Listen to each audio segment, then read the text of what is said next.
Assalamu alaikum. Welcome to another episode of the Kamran Hijama podcast. Today, my guest is Conor Gurney. I'm fantasy of Gerst, so I was heavily involved in volunteering after the fire at Grenfell Tower back in 2017. Saw the impact it had locally on small businesses and decided to do something about it. So we built the first all-in-one digital platform for businesses to prepare for, respond to, and recover from emergencies. And I cook a mean butter chicken as well. Oh, nice. So, Like Pakistani style, or absolutely, yeah. Oh, so you put it in with all the spices and everything. Absolutely. Love that. Love a good butter chicken. So that's interesting. So you've mentioned you got the inspiration from the awful tragedy of the Grenfell Tower in London. So tell me a little bit about kind of what inspired you to do it. Was it just kind of seeing what happened and thinking, I need to do something? Or was it more of there's a business opportunity? So it certainly wasn't originally a business opportunity by any means. I think there's a very fine line between doing something to make a difference and exploiting tragedy, I suppose. Right. And obviously, there's only one side of our line you want to be on. Right. No, that's really good. And I think it's interesting what you say about kind of what line you want to be on, because it's a moral issue for a lot of people. Exploiting, I wouldn't even use that word, right? Because you've then provided something that's needed. So it's actually good that you've exploited that. And however people look at it, they can look at it. Like recently, the immigration, what is it, for to get your spouse over from the changes to the visas, yeah. Change the threshold of the annual income. And I looked at that and I thought, matchmaking service, right? More people are going to want to marry from within the UK. Let's make a matchmaking service. Brilliant. It's solving a problem. It's a good deed, and it's financially beneficial, and that's absolutely fine.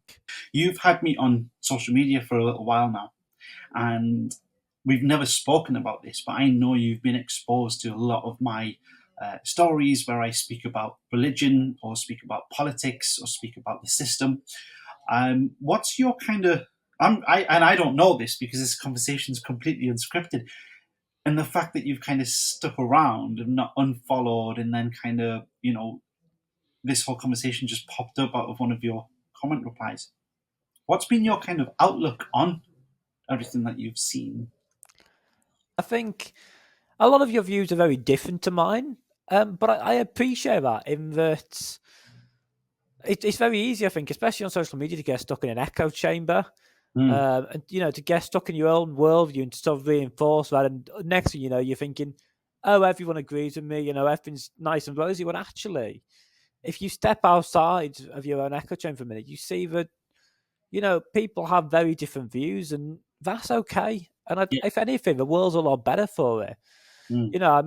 Even now, reading the news, for example, I try to read not just sort of. I'm very sort of on the left wing politically. I try not to just read the Guardian and sort of the left wing sort of publications, but also to read, the Times and even on occasion the Daily Mail. Though I admit it. Yeah. I know, right? Because you get a more balanced worldview, and I think that's really important. And I really like that we have different views because, as you say, when I responded to something you'd posted, I said I want to be really clear. I'm not attacking you for your views. I'm not even criticizing them necessarily. Just genuinely curious because, we're both from very different backgrounds. We're both doing very different things in our lives. But at the same time, as the late MP Joe Cox said, there's a lot more. We have a lot more in common than that which divides us. And I think that is really important to remember in a world where division is rife. Yeah. You're making excellent points there, because coming to common terms is very simple to do, and then we end up realizing when we converse that we are more similar than we are different. And I think the difference, in my opinion, as you know, is caused by the system. If you keep people divided, we're going to continue arguing with each other, and we're going to ignore what's actually going on in the background. And I think the last few hundred years are evidence of that, especially modern times. And people like Joe Cox, like you mentioned, the late Joe Cox, when you do stand up for what's right, you're putting yourself at risk, right? And she got shot, right, I believe, for speaking the truth. Yeah. Standing up for justice, and that's ridiculous. And I think modern history shows you, all of history shows you, when you stand up for the truth against evil, 9 times out of 10 you will die or you'll pay for it in some way, which is horrific. But that one is always that one where we will succeed. And that's why hope is one of the most powerful things in the world, right? And then hope. It's funny, I was speaking to an atheist recently and had a conversation, and he said the word hope, and I said, who are you hoping to? And it just kind of, the penny dropped with him, and he was like, oh yeah. And then we had a really good conversation about religion. Credit to you, honestly, for having this view and for coming on and speaking. And we're going to speak about a lot of things. And not every conversation is an easy one, but you can always learn and you can always teach in a single conversation. And I think that's a beautiful thing, isn't it? I mean, my worldview is very much live and let live. As long as people aren't hurting others, then at the end of the day, the people are allowed their own opinions. It's good for people to have their own opinions and not to simply follow the herd and get stuck, as you say, in that system. And above all, there is so much we can learn from one another. Of course there is.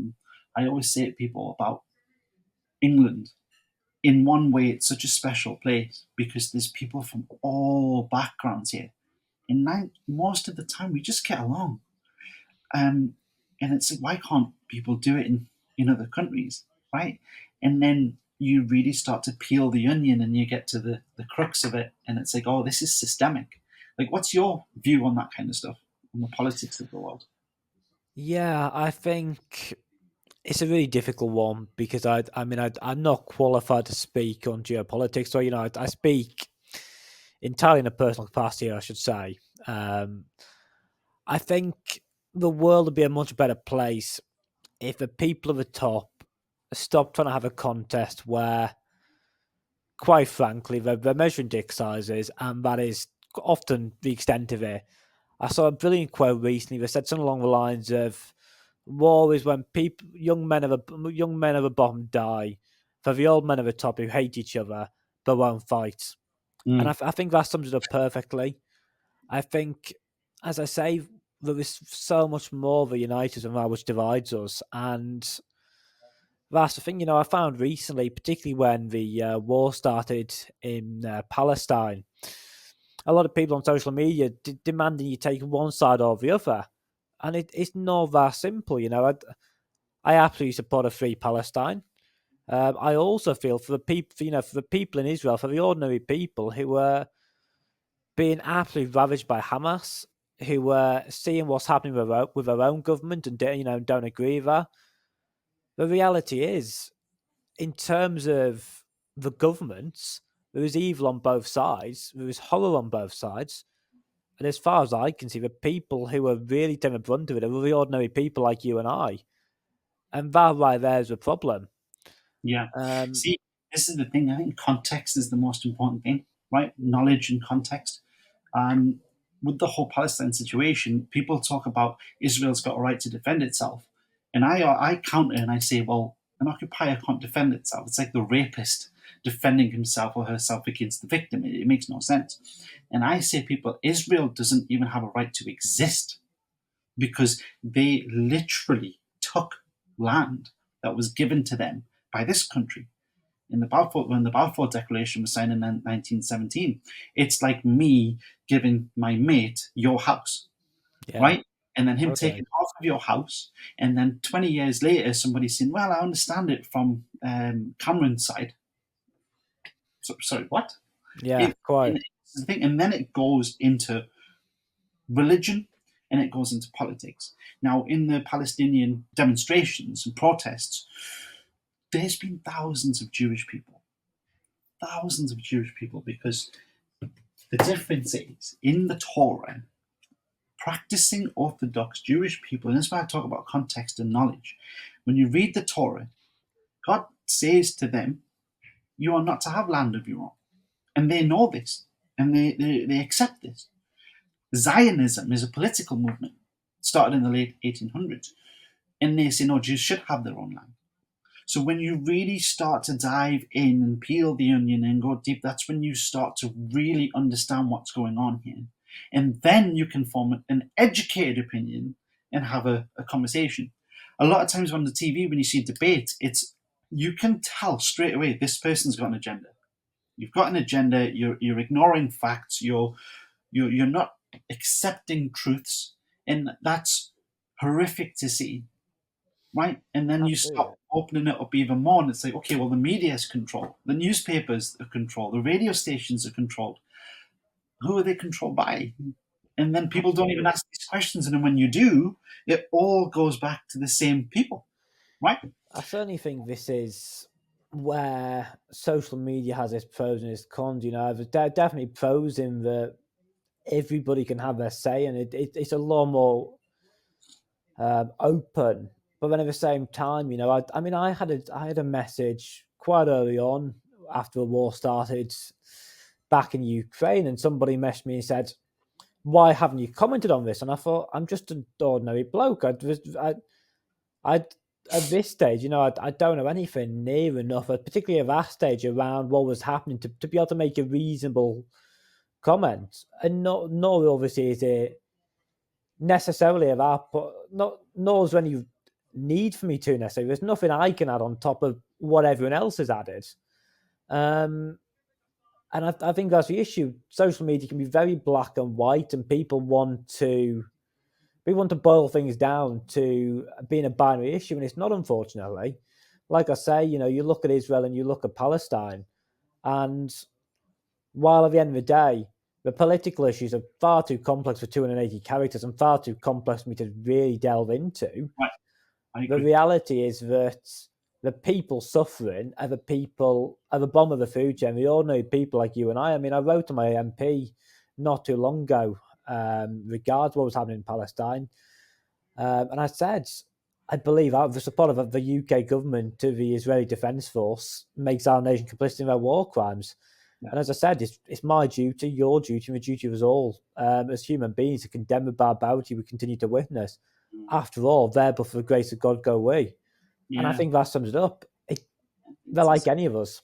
when you see an illegal state constantly, consistently committing war crimes and nothing happens, there's no repercussions.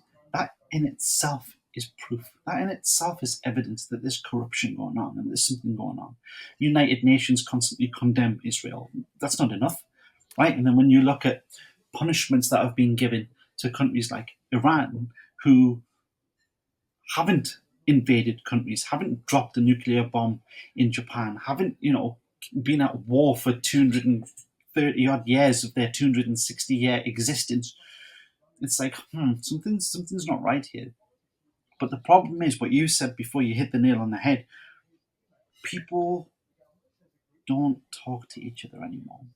And they just want to be right. And they just want to argue because we need to point the finger at someone.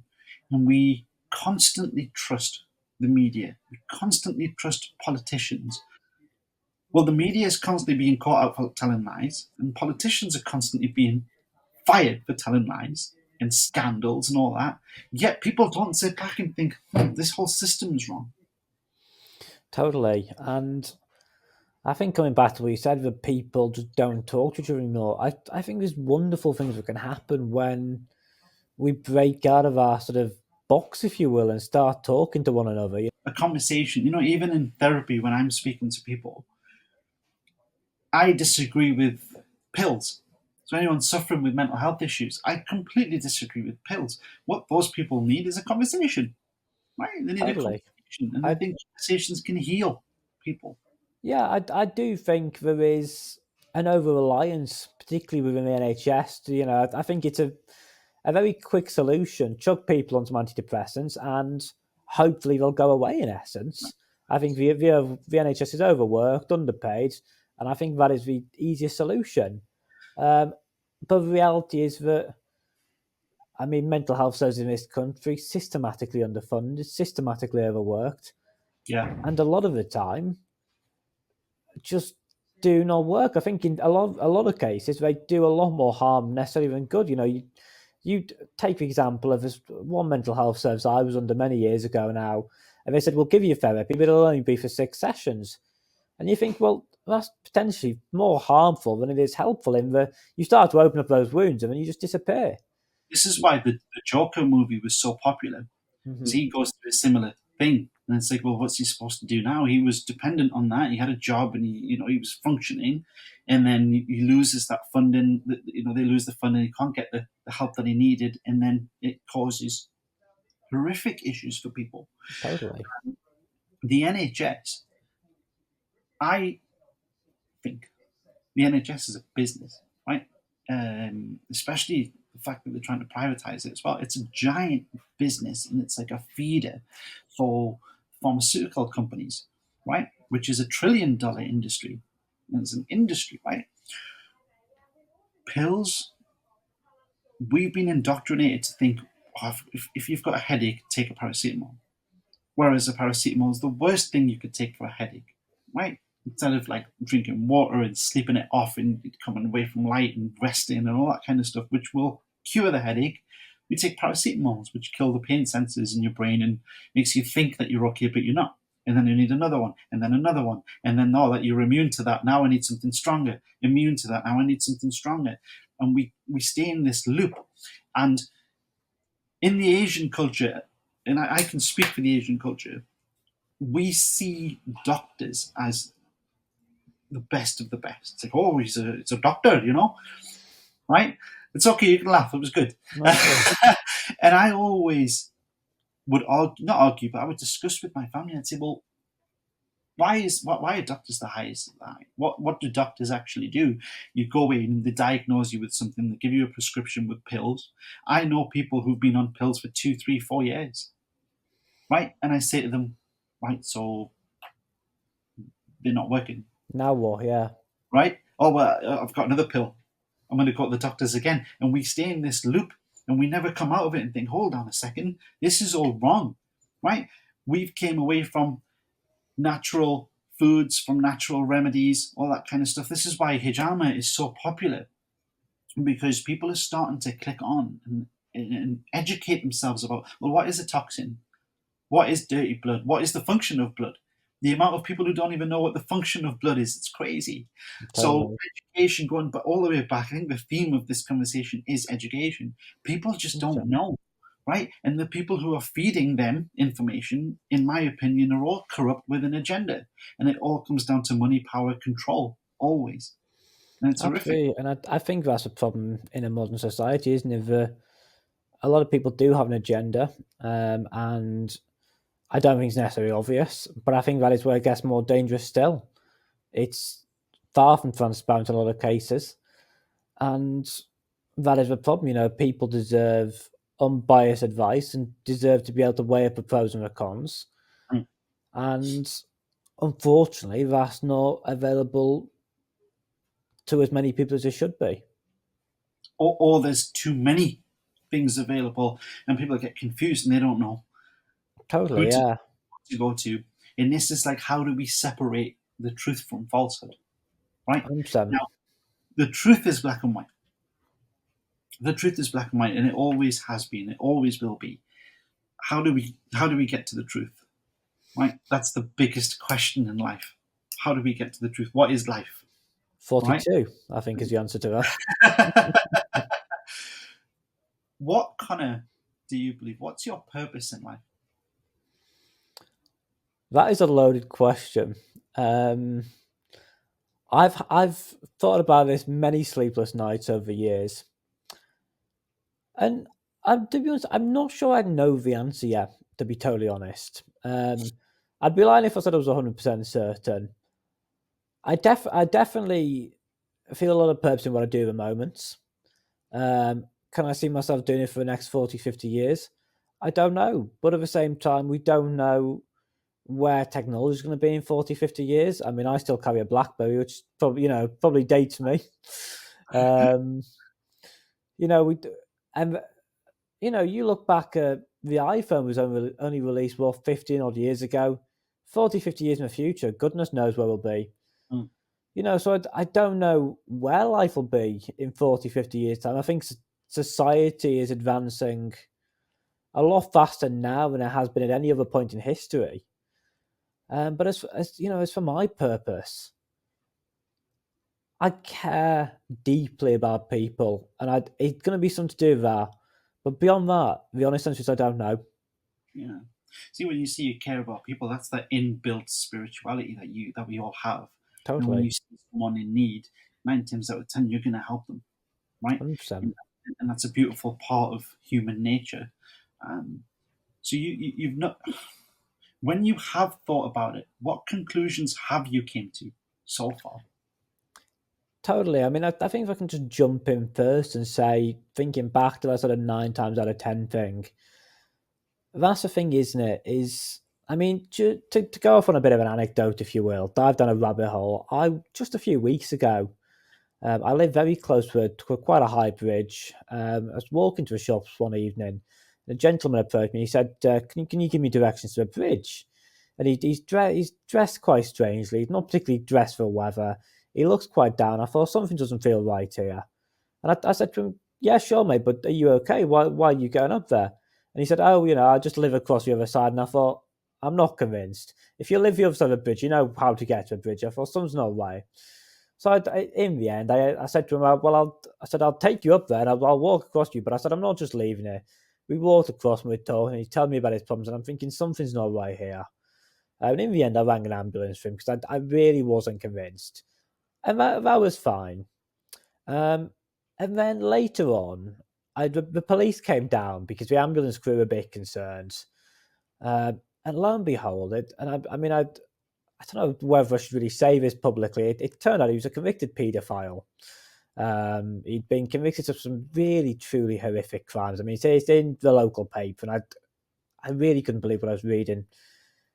And it's that thing, isn't it? You help people no matter what.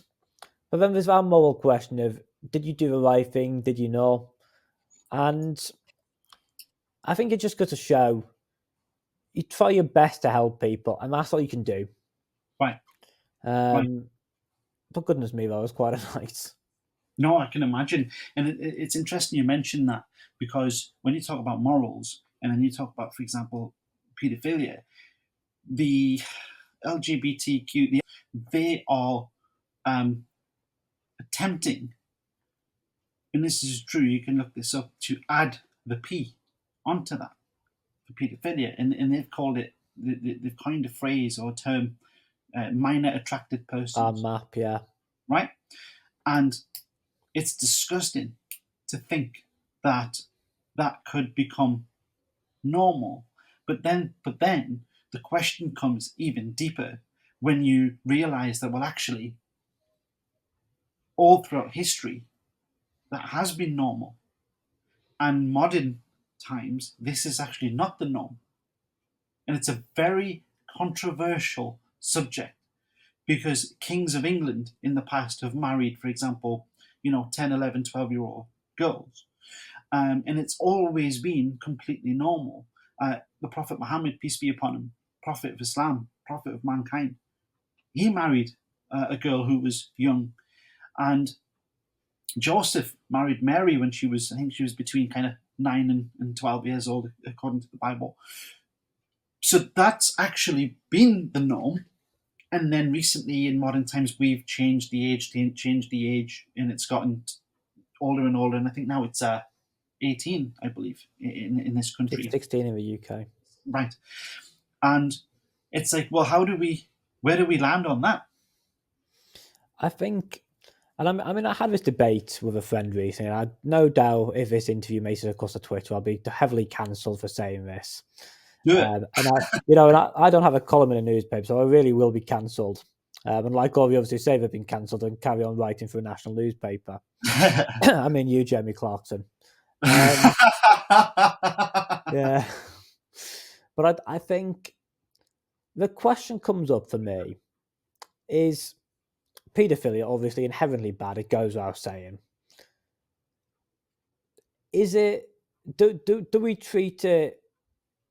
Should we be treating it as a crime it is now? And I'm not suggesting we decriminalise it for obvious reasons, but do we also ought to be dealing with it as a public health issue in terms of an illness?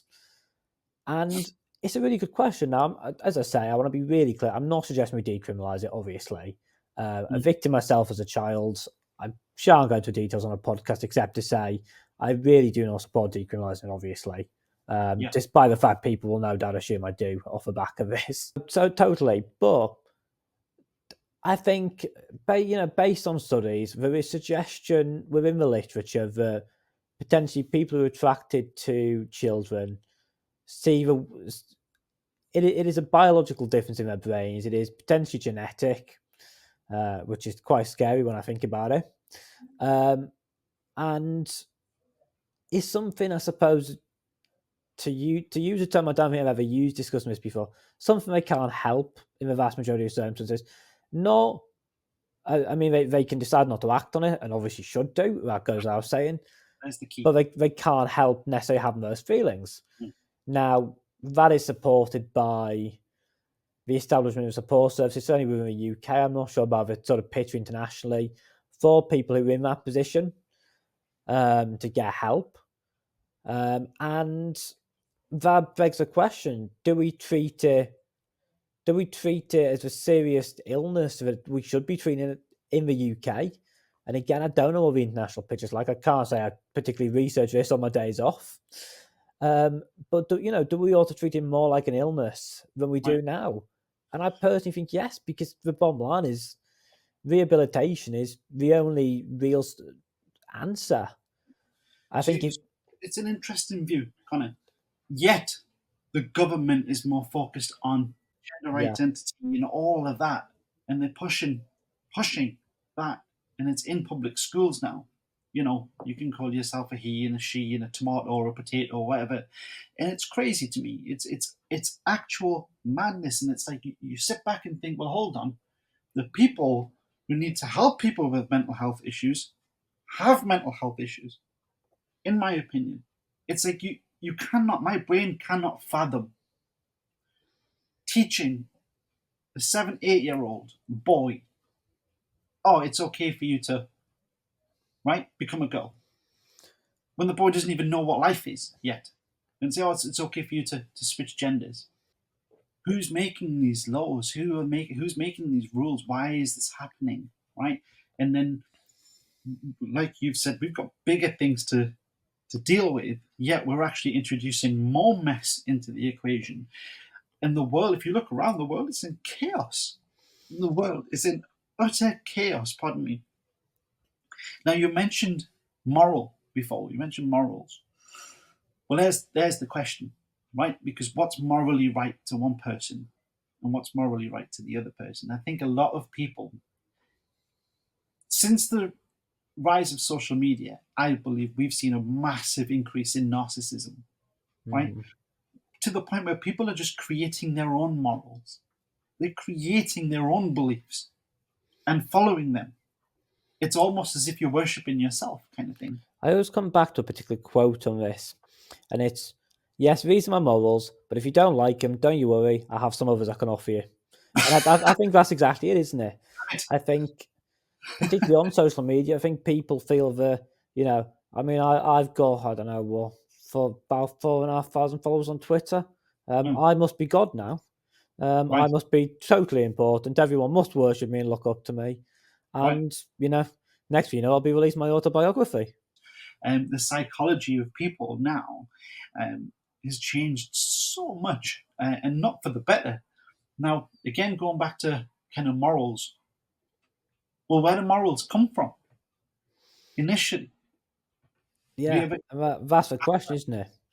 I think it's like that old question of, can people be born evil? No, I don't believe so. Personally, I don't believe we're born with any thoughts, any morals, anything. I believe a lot of it comes from the people you're around when you're a baby, when you're a toddler, when you're a child.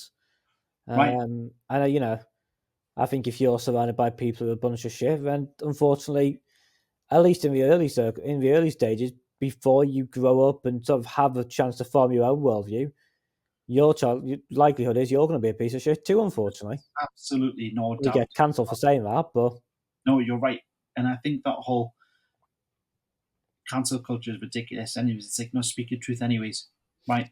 And that's the problem, isn't it? People on social media have a very limited worldview, I find now. Anything they disagree with, it's off with your head. The reality is, unfortunately, people are going to say stuff you disagree with. You can't behead them in real life, unfortunately, because that's not how the world works. If you don't agree with me, great. That's your right. The bottom line is you've got freedom of expression. You can tell me I'm a prick, but then the same freedom of expression means I can turn around and tell you you're a prick too. It's a two-way street, isn't it? We've lost respect. Simply saying to 100%. someone, agree to disagree and walk away. We've lost the art of that. And don't get me wrong, for everything that we're saying, on the flip side, there's so many people who do think like we do, who do have pleasant conversations, who do respect others' opinions completely and crack on with their own lives and do good in the world and put good out there. And yeah, I'm not saying good people are great. We're a human and we make mistakes, and that's okay. Um, but I'm trying to find out kind of, you said children learn morals from people around them, but then when you keep going further back and all the way back, it's like, well, where do morals come from initially? I think first and foremost, I should say, particularly talking sort of around cancel culture and the lack of respect, I'm always reminded of a brilliant quote by Stephen Fry. He says, "It's now very common to hear people say, 'I'm rather offended by that,' as if that gives them certain rights. It's no more than a whine. It has no meaning, it has no purpose, and it has no reason to be respected as a phrase. I'm Mm, offended by that. Well, so fucking what?" mm, And I think that sums it up. You, yeah, you've every right to be offended, but so what? yeah. I, Do you believe there is a line with that? I do believe there is a line. Um, I'm not sure precisely on where to draw it. Now, I think my worldview is very much live and let live. If you're not hurting other people, then crack on.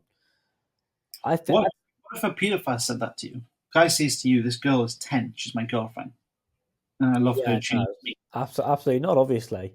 Right? And, I think the thing is, it depends, doesn't it? Because if they come to me and say, I'm attracted to children, I haven't Mm. acted on it, I'm not going to act on it. Right, okay, well, you need help. There's support services out there. Absolutely, go and seek help. So Uh, then it's not necessarily live and let live in a way, right? And it's like, well, that line that we spoke about, where does the line come from? Where can what can we turn to? yeah, it is a really good question, and it's like many things in life. You can't put an arbitrary line in it necessarily because unfortunately the world is so dynamic that no matter how many lines you put in place, there's always going to be situations that fall foul of them. I think if you go back in history, it's a good question where morals come from because I think that ideas forged over a long period of time, they constantly changing even now, and I think they depend on people's interpretation, don't they? I suspect I've got strongly different morals to you. I Mm, suspect we've both got different morals to, I don't know, my grandmother, for example. mm. They're formed by our own worldviews, our own experiences. And I think that is why a lot of the time people's morals don't align. You take, I don't know, somebody who cheats on their partner. Their, their partner perhaps would never dream of doing that to them because of their own morals. The other person, however, has decided to do it because in their world it's morally okay to do that. Yeah, and sometimes we give in to desire, and then afterwards we feel guilt, 100%. I right? think we've all done that, yeah. Connor, do you believe in God? That is a really good question, and there is no easy answer. So, officially, if I had to put a label on myself, I'd say I'm agnostic. I'm undecided, to be honest. Now, from a scientific perspective, I want to say no. I'm autistic. I'm very driven by the facts and the science, and I try and stick to what I know to be true. But at Mm. the same time, I almost hope that there is something out there. I don't know if it's perhaps a religion state or if it's not. I hope there's something out there that gives me some sort of hope, some sort of faith. Um, I don't know, is the honest answer. I'm undecided. What's made you separate religion from science? I think to me, the I'm trying to find the words. It is a really good question. I think to me, the laws of physics make at least what's claimed within the vast majority of religions, certainly the ones I've particularly well read on, impossible. Mm, Um, whether it might just be that obviously over years, historic texts it become changed. It becomes a game almost of Chinese whispers. It might just be that, and actually, the interpretation of a modern society versus how things were when these texts were written.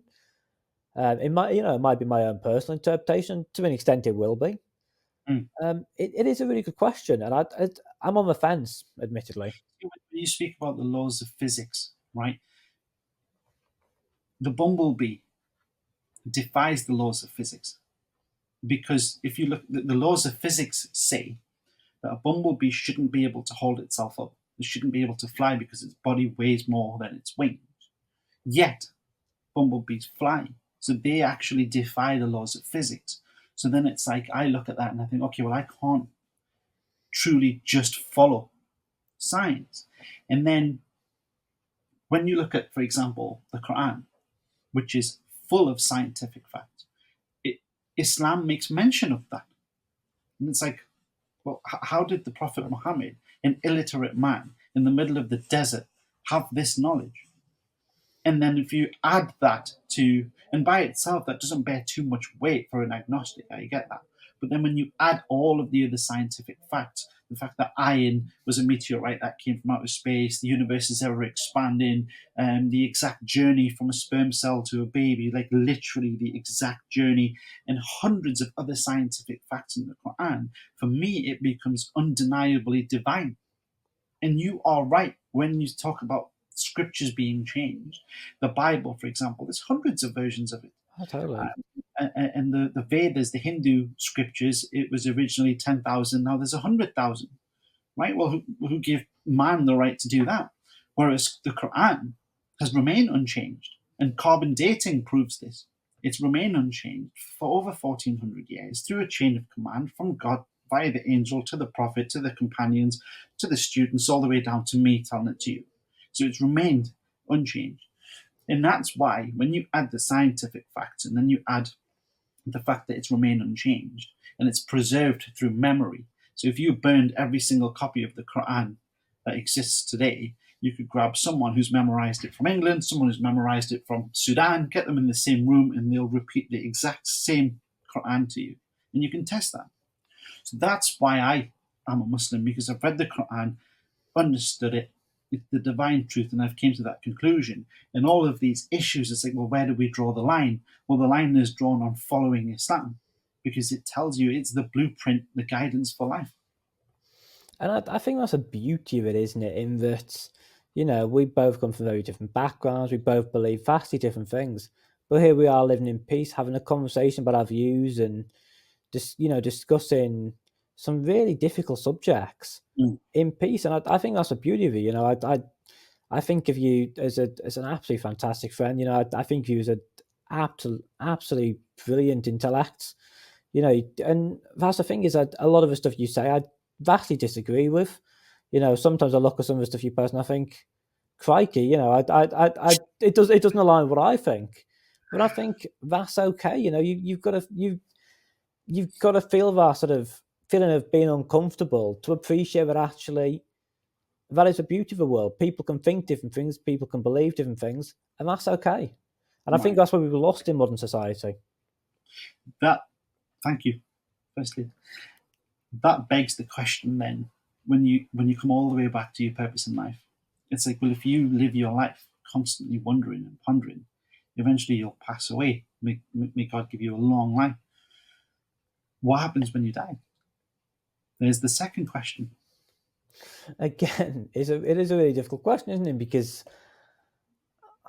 it is a really difficult question. Now, I believe personally, on a balance of probabilities, that's it. I don't think I'm certain of that. I think it is on a balance of probabilities. It's 50-50. I hope it's not. I like to think I'll be reincarnated as an angel. We can all hope. But, I don't know is the honest answer. And I don't think any of us truly know until we get there. Credit to you for just saying how you feel. And a lot of people don't. And when you then look at people like Leopold, who killed 20 million Africans, when you look at people like Hitler, who killed 6 million Jews, do you think it's fair for death? Is death enough for them? Don't you think someone who's lived just like you in this world, you've lived by the law, you've abided by the law, you've been a good person, you've done your best. This person's killed 20 million people. Do you think death is fair for both of you and that's it? Or do you think this person actually deserves further punishment? That is a really stark contrast, actually. Yeah, Conor, you've lived your life as a good person. He killed 20 million Africans. Yeah, it is quite a stark contrast. I will say it's the first time I've ever been compared to Leopold or Hitler. Um, I've heard better comparisons, I must admit. This is why. Sorry, carry on. No, it is a really good question, and I think it depends on two things. I think the first is, what is death to you? So to me, death is the end. To me, we chuck you in a wooden box, bury you, and that is the extent of it. At which point, realistically, nothing further is possible. And secondly, do you want to be driven by your emotions or by your intellect? And this is the thing. I think when we're talking about kind of morals and the line and everything, Islam offers a solution to all of that. But we were talking about kind of punishment after death and stuff. It's like, well, then the concept of hellfire and heaven makes sense because you deserve heaven for being good, and Leopold deserves hell. He deserves further punishment because he's lived his life as a king almost, and it's like that's not fair. Totally. We need justice. We crave justice, right? And that's why the concept of God makes so much sense again, because it's like, well, he is the ultimate judge. And it's like, right, Connor, you're going to get rewarded. Right, Leopold, you're going to get punished further. And that's not to say that, God won't punish him for a million years and then forgive him, because God can do whatever he wants. But the concept of heaven and hell makes perfect sense to me. And the third magical question always is, all right, well, where do we come from? Have you ever given that any thought? I have, and I'm not satisfied by any of the answers, admittedly. Now, obviously, I'm not religious, so that rules out sort of all the stories about a creator and whatnot, and all the sort of theories there. I'm not entirely convinced by the Big Bang, to be completely honest with you. Now, I know I say I like to try and follow the science. I also refuse to follow it blindly. If I disagree with it, I won't necessarily follow it. The question is, where did everything was needed for the Big Bang come from? It's a recurring question, isn't it? You go, as soon as you think you've got the answer, you go, well, where did the stuff of that come from? And you go back and back and back. I don't think there's a compelling answer yet. I don't think, quite frankly, we understand enough to be able to answer it necessarily. I look back at how little we really understand about the world around us. My ex-partner is studying neurosurgery, and I saw something she wrote once. She said, "It's amazing, isn't it, how we understand so little about the brain in our own brains." You look at this. You've just hit the nail on the head there, right? Because that's very, very an interesting point that you've made. Because the Quran kind of agrees with the Big Bang. It says the universe and the heavens and the earth were once joined and we separated them. That separation was the Big Bang. And then that also proves anything that gets separated, the Quran says the universe has ever expanded. So that there's more proof of that from the Quran. And then when you talk about kind of, people always say, well, okay, that's fine, but then who created God? And it's like, well, the question, I answer it in two parts. I say, well, number one, we can only access about maximum, 2% of our brains. And two, the question itself doesn't make sense. It's like saying my mate Michael is pregnant. Do you think he's going to have a boy or a girl? And say, well, Michael can't get pregnant. The question doesn't make sense. The question falls outside the laws of time and space, right? So that's my answer to it, always. And it is a really good question, isn't it? But I think we understand so little that it's not impossible to answer, unfortunately. And where does understanding come from? I think lots of places. I think more than anything, a lot of it is just trial and error, and Mm. building on the understanding we've got before. If you look at, I don't know, if you look at the laws of physics, they've been built up over hundreds of years, based on previous knowledge we've had, and you build it up and up and up. It is interesting, isn't it, how something becomes the authoritative view on a matter. Mm. I was looking, I was watching an episode of Young Sheldon last night. So the precursor, if you will, to the Big Bang Theory, ironically, and Sheldon in the show says something along the lines of, "Why is something right just because that's what everyone's gone with before?" Right. And it is a really good question. Great question. Why do we feel that something's right just because that's what other people say? Why do we follow the herd?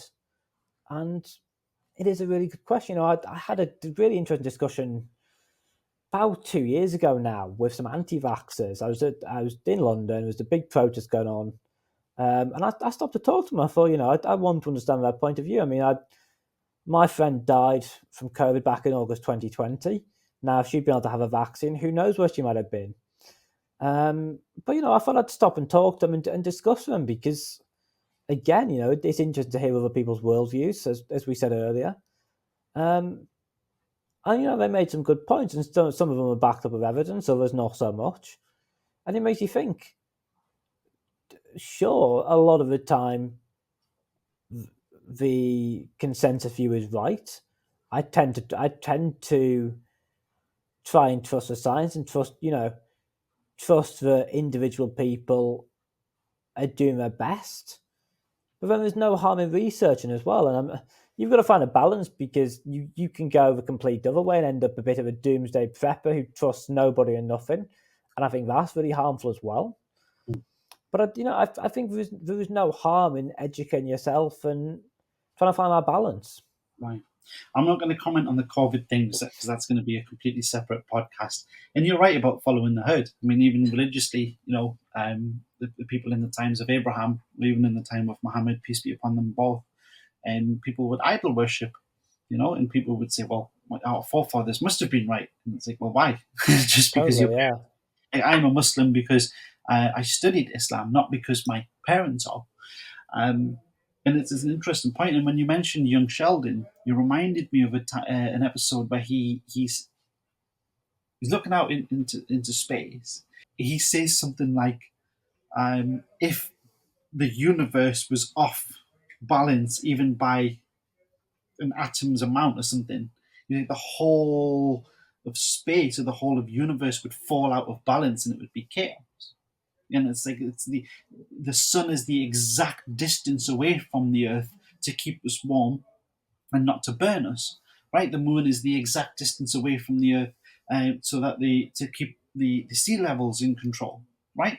And it's like everything in the universe, the solar system, is in perfect placement, and it's like that cannot be coincidence.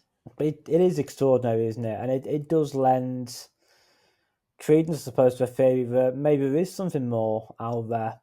I certainly believe there's life on other planets. I think that the size of the solar system, we'd be stupid to think otherwise. We'd be stupid to think we're the only ones. That it does lend credence to theory. I'm very much on the fence, and I think unless in my lifetime some sort of evidence comes to light to suggest that, Yeah. or to confirm either way. I think Muslims believe that there is. There's a verse that says, Alhamdulillah Rabbil Alameen, which means all praise is due to Allah, Lord of the worlds. And that kind of suggests that there is. And then he says he made all manner of beasts and scattered them across the universe, which, is another point to strengthen the argument of that. And even then talks about dinosaurs and all that kind of stuff as well. Would you read the Quran in English translation if I sent you one? I have read this before, and I'd gladly read it more. I think at the end of the day, no matter what you believe, there is A, no harm to be done, but B, so much you can learn. Because You know, you're such an intelligent person. thank you. I would be very intrigued to send you a Quran, for you to read it, and then for you to come back on the podcast for us to then discuss what you've or even do a series of it. Or even to meet you in person after you've read it and just have a chat with you, have a coffee. It won't be a pint for me, but a coffee. And, to really understand your thoughts and views on it. Because I was never religious in my younger days. I always believed that there was a God. Always. I was never religious. And I was brought up on cultural Islam, which a lot of Asians of my generation are brought up on cultural Islam. When I read the Quran, I then realized, oh my God. Because there were so many times I was reading it and I would just burst out into tears. Because it was like, this is truth. Wow. And this is why I've kind of devoted my life to preaching Islam. And I always I say to people, just read the Quran. Just read it one time. That's the thing, isn't it? I think if you read it and you disagree or you find it disinterested, there's no harm done. No. But you might well find yourself enlightened. Have more of an informed view after you've read it. Totally. If you deny something without knowing about it, that's crazy. But if you've read the Quran or even the Bible or the Torah, once you've read it, then you can. Because I read the Bible and it's full of contradictions, full of errors, full of scientific errors. I was like, right, no, this doesn't make sense. I believe there was an original Bible, which was in Aramaic. Now we don't even have access to that. And there's so many different versions. And the fact that there's constant contradictions, it's like, well, I can make an informed view now. I can speak to a Christian. I can point that out to them with references. And similar with the Old Testament, definitely with the Vedas, the Hindu scripture, and the Guru Granth Sahib, the Sikh scripture. But the Quran, and I actually tried to find flaws, right? Because then when I started my journey, I was like, oh, I have to stop this and I have to stop that, and I can't place a bet on the match anymore. And okay, there's got to be a loophole. And the more that I tried to prove it wrong, not in a malicious way, I was just taken back by the logic behind it all.